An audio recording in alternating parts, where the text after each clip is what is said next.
매일 성경과 함께하는 오늘의 큐티 시간입니다.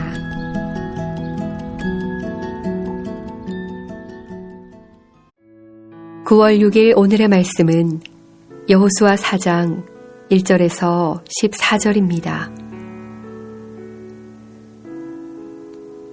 그 모든 백성이 요단을 건너가기를 마침에 여호와께서 여호수아에게 말씀하여 이르시되 백성의 각 지파에 한 사람씩 12사람을 택하고 그들에게 명령하여 이르기를 요단 가운데 제사장들의 발이 굳게 선 그곳에서 돌 12를 택하여 그것을 가져다가 오늘 밤 너희가 유숙할 그곳에 두게 하라 하시니라.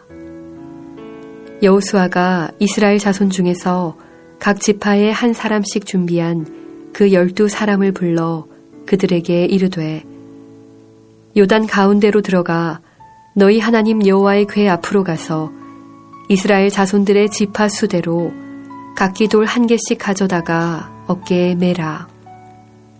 이것이 너희 중에 표징이 되리라.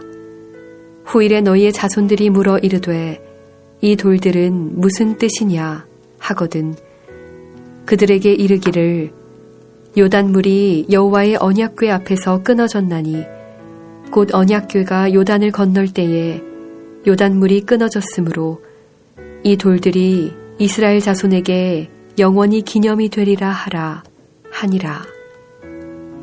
이스라엘 자손들이 여호수아가 명령한 대로 행하되 여호와께서 여호수아에게 이르신 대로 이스라엘 자손들의 지파의 수를 따라 요단 가운데에서 돌 12를 택하여 자기들이 유숙할 곳으로 가져다가 거기에 두었더라.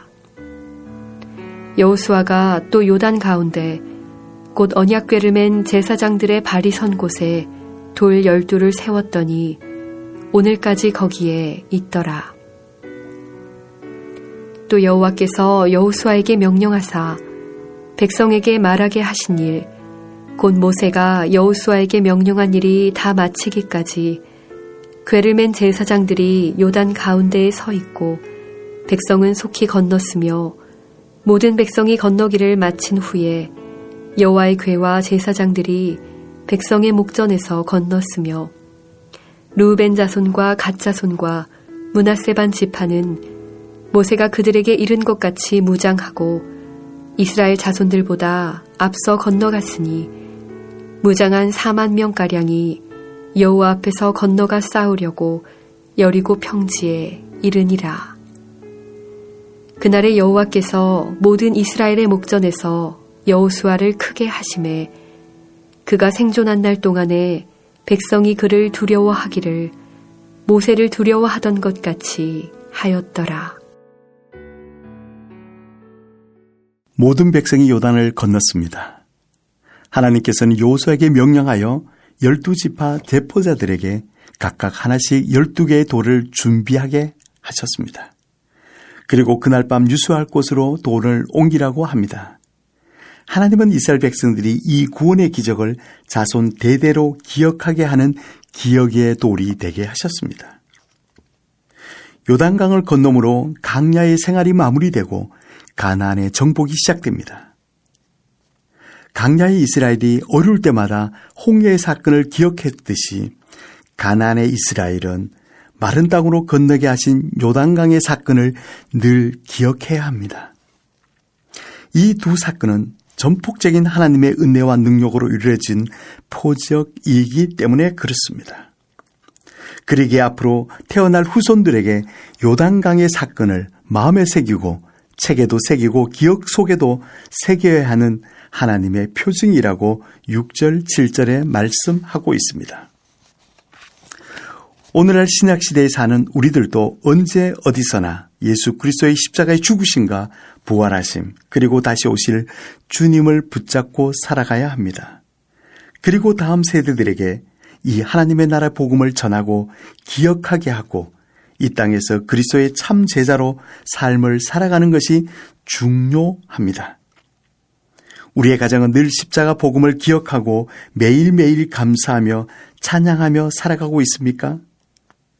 오늘 우리가 기억하는 하나님의 은혜는 무엇입니까?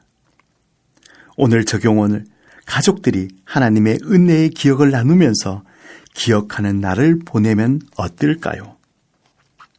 10절부터 14절에는 극적인 요단강의 도하 사건을 요약합니다. 마침내 이스라엘 백성들이 모두 강을 건너자 제사장들은 백성이 모두 건너고 돌을 옮기는 것과 모든 명령이 다 이행되기까지 묵묵히 요단강 한가운데에 서서 언약궤를 메고 서 있습니다. 모두가 건넌 후 제사장들이 어깨에 메고 있던 벗개를 메고 나옵니다.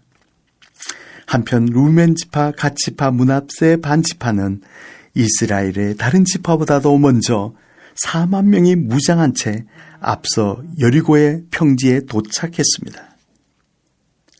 하나님의 일에 있어서 우리 맡은 자리에 각자 역할을 충실히 행하는 것이 중요합니다. 각 지체들이 자신에게 주어진 사명을 다함으로 공동체가 함께 자라고 성장한다는 사실을 잊어서는 안 됩니다. 공동체에게 나에게 주어진 일에 대해 나는 어떤 태도를 갖고 일합니까? 개인주의가 만연한 시대에 하나님의 나라 백성 공동체라면 세상의 가치와 다른 삶을 살아야 합니다. 이제 14절은 여호수아를 크게 하신 하나님이십니다. 모세가 죽은 뒤에 위기를 잘 극복하고 지도력을 발휘한 여호수아는 하나님으로부터 모세의 후계자로 지도자의 권위를 부여받습니다. 모든 백성들도 하나님께서 모세에게 주어진 권위가 여호수아에게도 있음을 알고 두려워하며 존중합니다. 여호수아는 스스로 높아지기보다는 하나님께서 높여주시는 진정한 지도자였습니다. 기도하겠습니다. 나 같은 죄인, 예수 그리스도의 십자가의 부활과 구원하신 것에 감사드립니다. 하나님이 하신 일들을 늘 기억하며 맡은 일에 충성하며 살게 하시고 하나님의 말씀에 순종하는 자들에게 구원의 기적을 보여주신 하나님을 찬양합니다. 우리 앞에 당면한 요단강 같은 절망과 절벽 속에서도 하나님을 의지하고 말씀을 따라 순종함으로 요단의 기적 같은 삶을 살게 하여 주시기를 간절히 기도합니다. 예수님의 이름으로 기도 올리옵나이다. 아멘.